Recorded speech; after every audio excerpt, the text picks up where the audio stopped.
bad, baby. Do y'all want to see part of the birthday gift that I'm giving myself? This is just part 1. I don't really exactly know what part 2 is going to be. For sure. I'm going to give myself another bag, but I want a car, so I'm saving up for a car. But let's not talk about that right now because it's already stressing me out and it's only in the future. But one of the birthday gifts that I'm giving myself for my 26th birthday is this baby right here. Ta-da! This baby right here. Y'all, I searched high and low for this bag.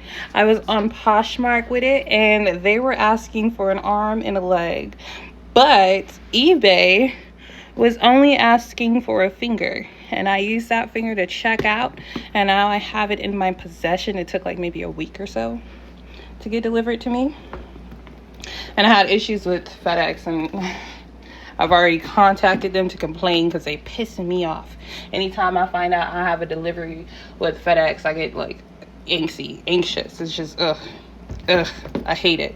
But hopefully they solve the issue. Anyway, let's talk about this bag, okay? So, I bought this bag. As you can see, it is used. When it was delivered to me off of eBay, when it was delivered to me, it had a little bit of dust inside, like dust and lint and stuff. Like they could have cleaned it. I just pulled the inside out and like took the dust off. Also, it was like concaved inwards. Like it had a dent in it. It was losing its shape, so I just stuffed it up. It's stuffed right now. I now realize that Boston bags are going to do that. They're going to like dent inward. They're going to lose their shape, especially if they're not hard-bodied. I have a hard-bodied Michael Kors Cura bag, and that doesn't lose its shape. But this bag and my other Boston bag does.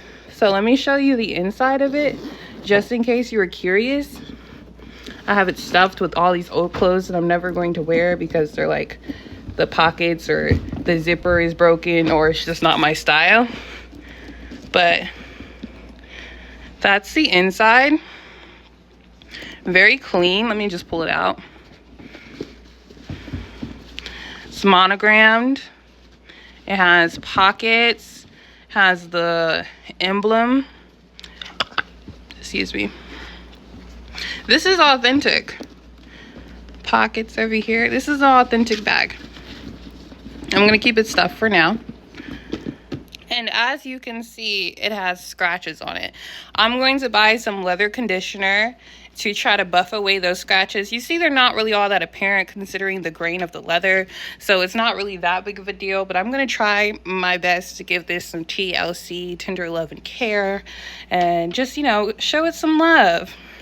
You know, this is an antique at this time. It's an antique. I have absolutely no idea what year this was created, but this is like an old school bag, babes. MCM hasn't been popular in years, but I've been convinced. I'm into this style of bag. I'm into this brand. There's really only 2 bags that I really want from their collection. I'm not too heavy into the totes, but I love me a Boston bag. Anyway, I'm gonna give this bag a little TLC, you know, but this is authentic. I just wanted to compare it into my inauthentic. One moment. So this is the inauthentic.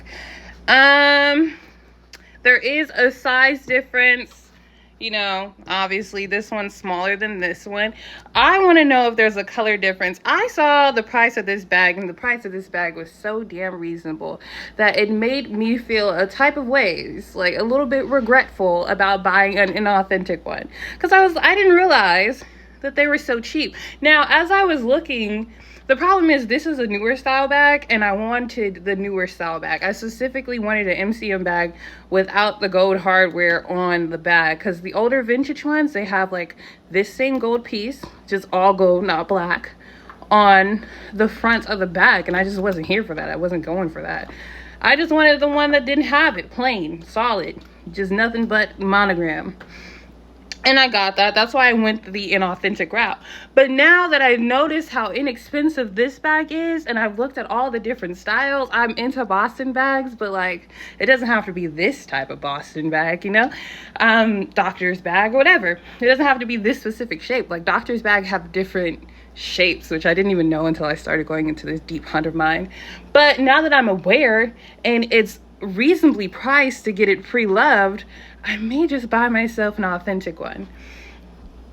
Now, I can't talk about color difference right now because, you know, it's obvious. One's black, one's cognac.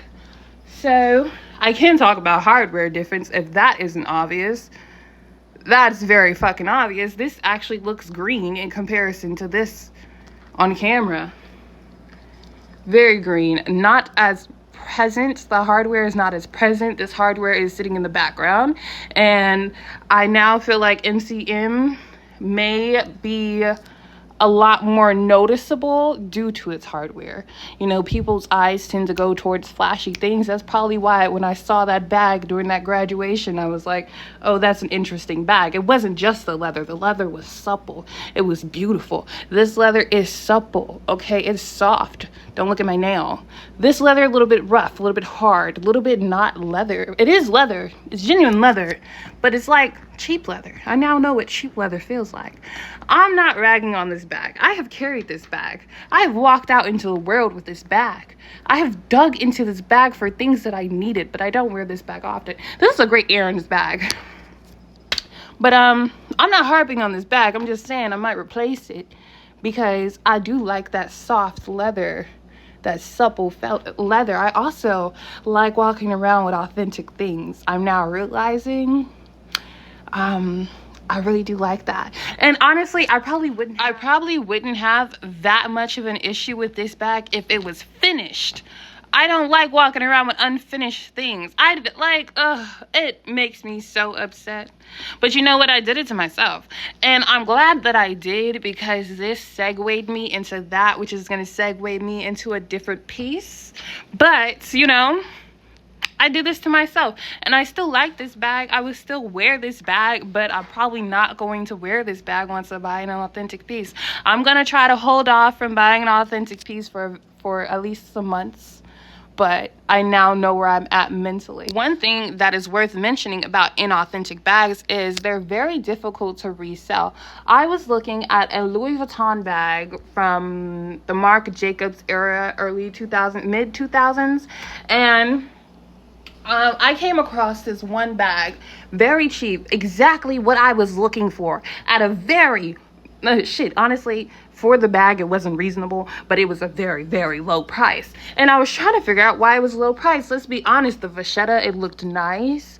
Okay, the leather, it looked nice. The inside, it was relatively clean. And then I started to inspect it a little further and I realized that it wasn't an authentic piece.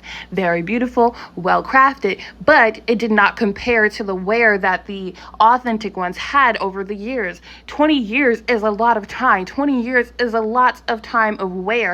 Even if it's being stuffed in your closet and put away, it's still going to react to nature, its surroundings. So, and I, as an individual who even currently, I bought this bag knowing it was inauthentic. Okay, I have been looking at private sellers and their catalog, and I've been finding it very interesting. But I, as an individual who would knowingly buy an inauthentic piece, would never knowingly buy an inauthentic piece that someone's been carrying for 20 years. I would never knowingly buy an inauthentic piece that's vintage. Let's be honest.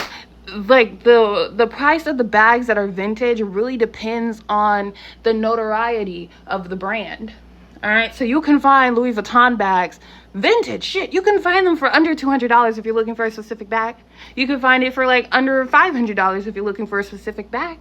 All right, Louis Vuitton really carries their name and they really carry their leather. And honestly, I've been finding a lot of them. These people are fucking crazy online because they've been trying to sell authentic Louis Vuitton pieces that have the vachetta decaying. The piping is just falling apart. It's literally abysmal. I would never pay hundreds of dollars for a bag that's falling apart, but people are trying to sell them. I don't know if they're actually selling. But back to the replica bag. I was looking at that bag on eBay and I was like, why is no one liking this bag? No one liked the fucking bag. I gave the bag a like because I was just interested in it. It looked good, but once I compared it to the authentic ones that were in good shape, I could tell immediately it was not authentic.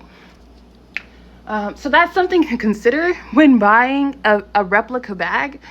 if you plan to resell it. I never plan to resell my replica bags. I will always give it to someone, and if I were to resell it, I would resell it to someone who I know personally. I would never just randomly, and I would never sell it as at a price that doesn't showcase its inauthenticity. Y'all know what I'm trying to say. Anyway, I've been speaking too much. I've been saying too many words. But even the person on eBay who was trying to sell that bag from the early 2000s, and it was inauthentic, she placed it at a really good price that indicated that it was not an authentic piece. So that does happen out there in the world, but logically speaking, I don't really believe that there's a lot of people who would knowingly buy an inauthentic piece that's vintage for hundreds of dollars. Really, all I'm trying to say is it really worth it to buy a replica piece? I mean, if you're using it for personal use, you're getting the style that you want in the time that you want at the price that you want, then yes, it's worth it. But over time, does it hold its value? But realistically, let's just add, the authentic pieces don't truly hold their value unless they have a name attached to them. This one, like I said, I didn't even pay that damn much for it. This is a good bag. This bag was probably like hundreds of dollars at one point. There are people on Poshmark who are trying to sell this bag for like $600. Like, they're fucking tripping, okay? Tripping. Like, there are people on Poshmark who are refusing to negotiate for the price of this bag. And I understand they probably spent a good grip on this baby. I told you, this brand was popular, I believe, in the 90s.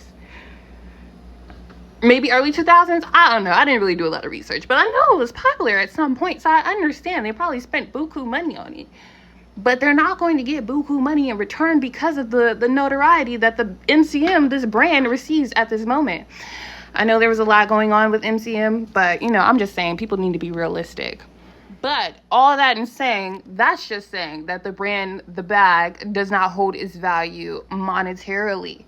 All right, but this bag has held its value physically. It's not falling apart. It's very well crafted. The leather is still supple. I just need to condition it to get those scratches out.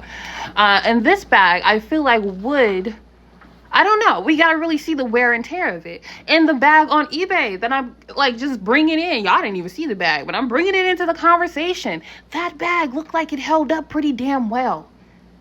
And I've been watching videos on YouTube of people getting scammed buying vintage pieces and it looking very good, but it's very obvious that they're replicas.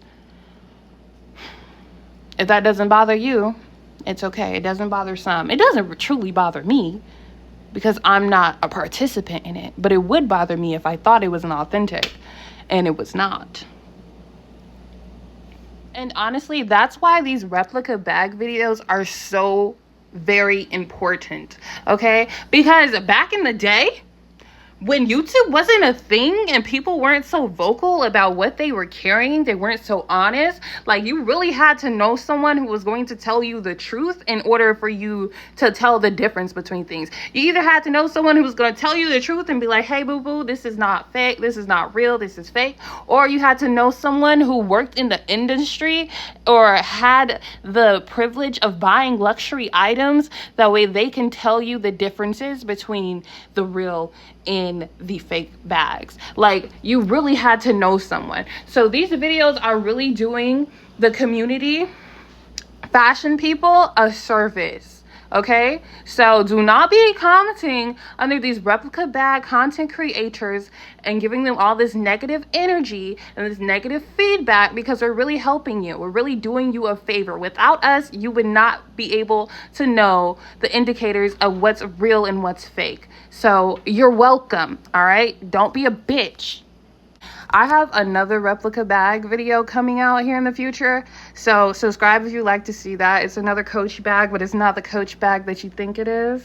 And it's not just a replica video like you think it is. You might want to stay tuned for that because it's actually a lot more creative than me sitting around talking about bags. But yeah, I just wanted to do a little brief comparison. You can tell the differences in the sheen alone. Because I've kind of I've determined I am going to get an authentic piece. Once I get this authentic cognac MCM bag, this baby's gonna be retired. Guess who's it's going to? Y'all already know who's it's gonna go to, but it might go to a different person because I really don't know. Like, I'm probably showing that woman a bit too much love, but she might like it though. Shit, I don't know. I'm gonna send her a pic, ask her if she likes it. But anyway, that's it. This is part 1 of my birthday gift. Wish me happy birthday in the comments down below. All right, stay tuned for part 2. It's gonna get a little bit more lit over here, a little bit more fashion centered. All right, come back now.